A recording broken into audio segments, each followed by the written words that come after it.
Crab Rangoons with F.N. Sharp. One of the prominent flavors in crab rangoon is some fresh scallions. Using the F.N. Sharp Santoku knife, simply slicing through some fresh scallions, no right or wrong here. We're going to get that into a bowl with an 8-ounce package of softened cream cheese. Then we're going to chop up, just rough chop, some imitation crab meat. That's right, not the real deal. You can use that if you want. But the restaurants, they use the imitation crab meat. We'll go ahead and flavor it up with some soy sauce, that W sauce, Worcestershire, right? And then we'll go down with some onion powder, garlic powder, and we'll get that well incorporated. The mix might look a little dark to begin with.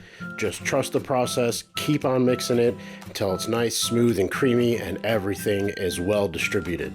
Grab yourself some wonton wrappers. That pre-made wrapper dough is so easy to work with.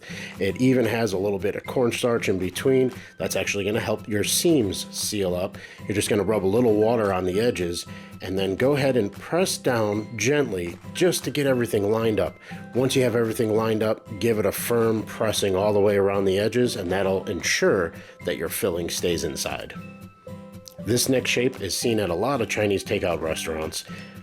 You go ahead and pinch the middles together, then work with the outside areas. Keep practicing, not too difficult, and the great thing about these wrappers, they're very forgiving to work with.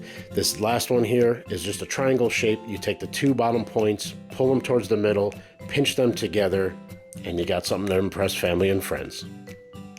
Now we'll go into some neutral frying oil, 350 degrees. When are they ready? When they look golden brown and delicious. Go ahead and let that excess oil drain off just a bit, and then serve them up with your favorite dipping sauce. Make sure to visit fnsharp.com.